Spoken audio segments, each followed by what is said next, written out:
How rich is the world's youngest self-made billionaire versus Taylor Swift? Forget the old billionaire blueprint. The next generation isn't just chasing fame or fast money. They're building systems that shape how the world thinks. The rise of Luana Lopez Lara, now the world's youngest self-made woman billionaire, is proof that Gen Z ambition looks very different from what came before. At 29, she co-founded Kalsher, an $11 billion company that lets people trade on the future itself.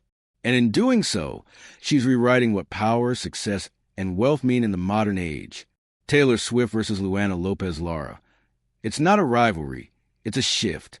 Taylor Swift's $1.6 billion wealth has been formed to the artistry of music, culture, and stories, supported by a robust international following.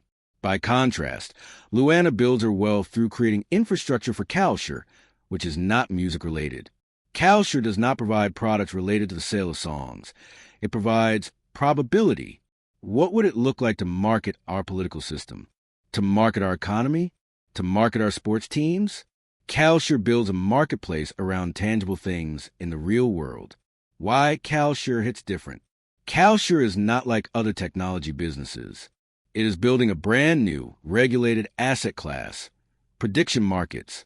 Other companies have built prediction markets quickly and sometimes disregarded laws along the way. But Kalsher took the more challenging, yet ultimately more beneficial route. It complied with the law from day one. In hindsight, Kalsher's choice has been the most profitable decision the company has ever made.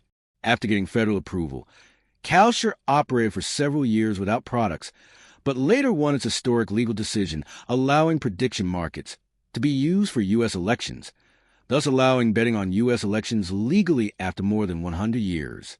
Today, Kalsher supports more than $1 billion in trades every week on its platform and has built strong relationships with some of the largest brokerages, media outlets, and institutional investors in the world. This isn't just vaporware. It's an actual foundation. The discipline Gen Z doesn't talk about enough. Unlike many past generations of entrepreneurs who built their success in Silicon Valley, Luana formed her entrepreneurial mentality in the demanding world of ballet studios in Brazil. There, her elite training involved extreme physical discomfort, substantial mental hardship, and such a lack of tolerance for softness that if you were injured, you would be replaced, and if you took time off, you would fall behind. Luana's training prepared her for rejection from government regulators, venture capitalists, and various other organizations that repeatedly rejected her. During the period when Kalsher faced shutdown-level risks, Luana continued to move forward with her company. Success for Gen Z does not require a soft approach. However, it does require more work than in past generations. Is tech wealth riskier than fame? Yes, and that's the point. Taylor Swift's wealth is not at risk due to its cultural relevance. However, it benefits from significant diversity and stability. On the other hand, technology-based wealth tends to be more volatile because of frequent regulatory changes and legal rulings within the tech industry. By embedding predictive markets into finance, governance, and media, Kalsher has the potential to change how we as a society identify truth, risk, and the future through financial incentives. This creates a potential leverage that the world currently does not have through fame alone. What this means for a generation. This isn't a fight to see who has the most money. This is about a generation choosing what type of power they want to have and what system they want to create. Less external recognition, more systemic change, less attention, more meaningful impact.